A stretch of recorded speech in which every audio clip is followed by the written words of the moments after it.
And there are people on the right who want to impose Christian Sharia law in this country. What I mean by that is they want to turn the Bible to the law of our land. Mike Huckabee has literally said, you cannot change the Constitution, but you can't change the Bible, but you can change the Constitution to agree with the Bible.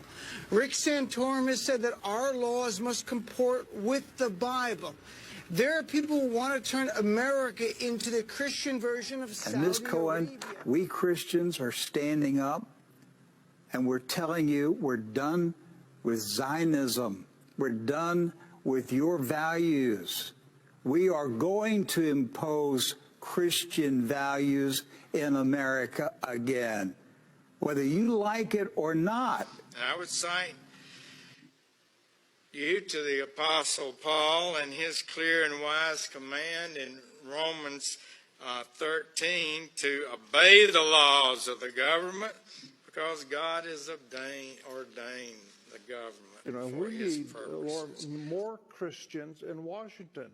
We need more. Could you imagine if the majority of the House and Senate were God-fearing men and women in Washington who believe in God, who believe in his son Jesus Christ, who took our sins to the cross, who died for our sins, who God raised to life? We need more men and women like this. It's interesting because just down Pennsylvania Avenue, both the House and Senate open their daily sessions with prayer. They each have chaplains' offices that they can access anytime, and you lead weekly Bible studies with members of both the House and Senate, as you have done for years. So why the outrage about this Bible study? Well, maybe it's because Christians are gaining some new turf. Maybe that's the bottom line of it all. Donald Trump announcing the formation of a faith advisory board after meeting with evangelical leaders and conservative Christians yesterday. Well, I think what the American people have learned in the last 15 months is that people of faith all across this nation have a champion in President Donald Trump. A year ago, he said we were a nation of faith, and he took action last year to make sure that the federal government never imposed on the religious liberty of Americans, like in cases like the Little Sisters of the Poor.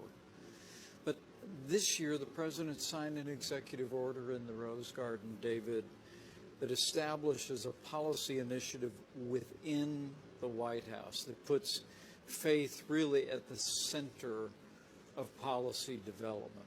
You know, virtually every agency has a faith-based office that sees to the impact on communities of all types of faith in this country, of various agency efforts. But this is really about making sure that as we develop policies for the country, that we're always making room for those unalienable rights, the free exercise of religion. And it's also one of the reasons that I'm so excited to be part of this administration, because the president has allowed us, Christians of all denominations, folks from all different faiths, because we have them in all of the, all parts of the administration, to be very vocal about their faith and to practice their faith, and to take their faith and work it into our policies. And if you take a look at what the administration has done in the first 2.5 years,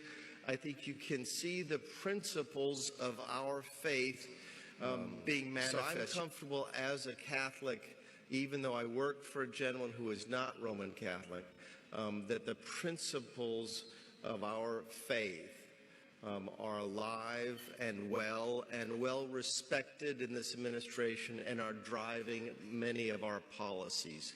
And that is something that I'm extraordinarily proud. Donald Trump today came and had a conversation. Now, we don't agree on everything.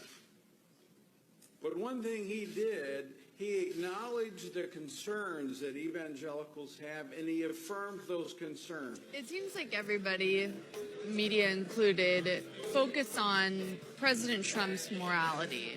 What are they missing about what evangelicals want? Policy. Good policy.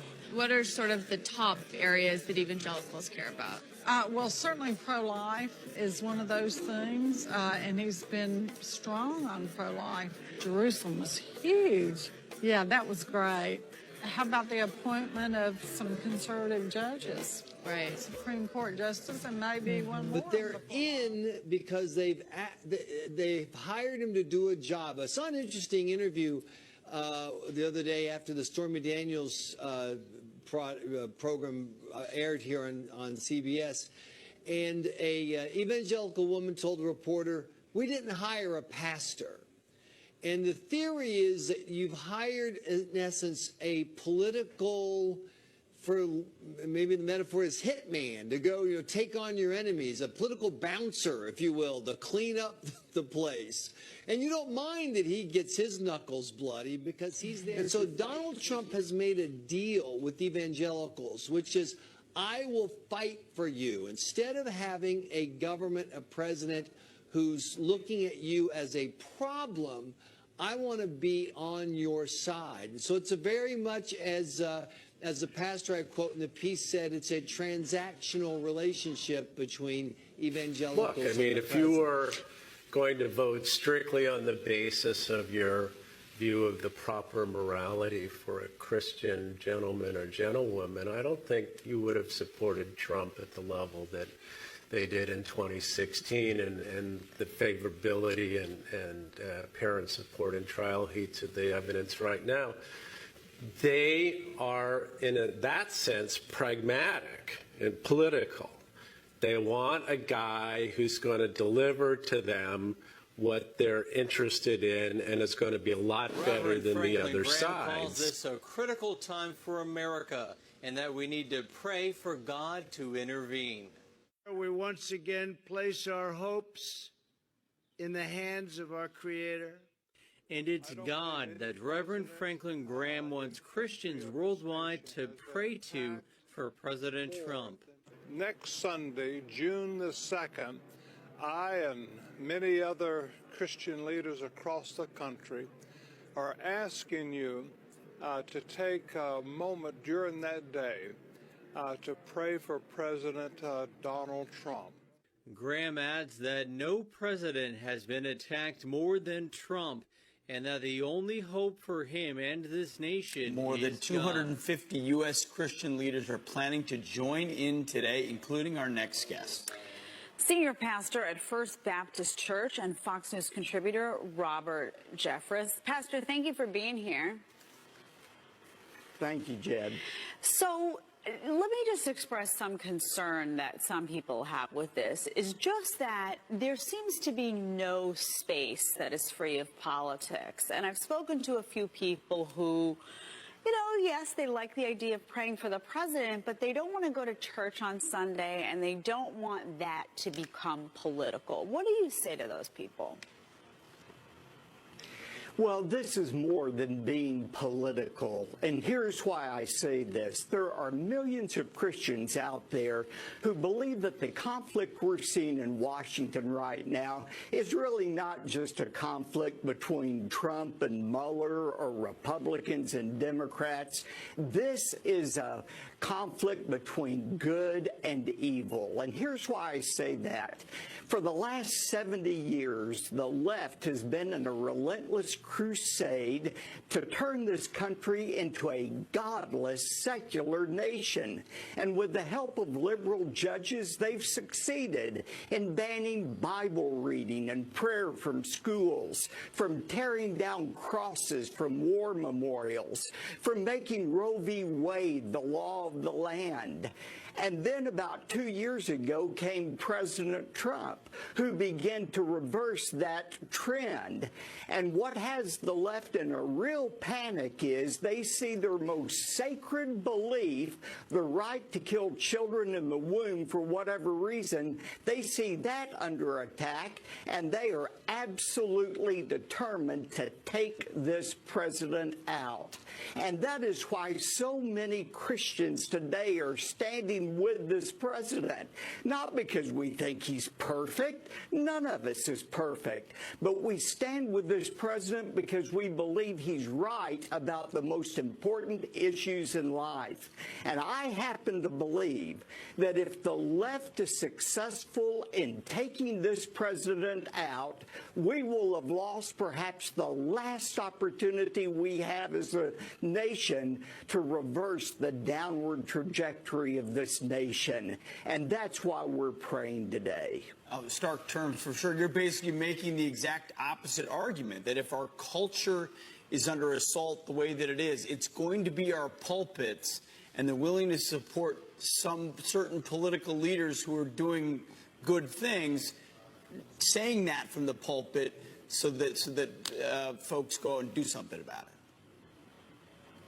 Well, that's right. And look, I don't think we want to divorce the pulpit from speaking out on issues. I mean, remember, it was pastors who led the way in the American Revolution with the black-robed regiment. It was Christians who led the way in the abolition of slavery. It was Christians like Martin Luther King Jr. who led the way in the civil rights movement, because they believe the Bible has application for every part of our life, including how we view politics. Yeah. No, when you rip it out of the public square, you get a lot of consequences intended and unintended. Father, thank you for the way that you do provide for us. Pray that you would pour your overwhelming blessing and wisdom on the president, on the vice president, his cabinet, and his team. Pray that you would energize him, that you would give him wise counsel, and in quiet moments as he has a gap to be able to think, pray that you would guide him in the way to go as he leads our nation.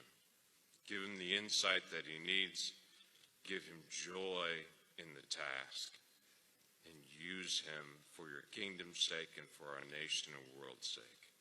In the name of Jesus, I ask.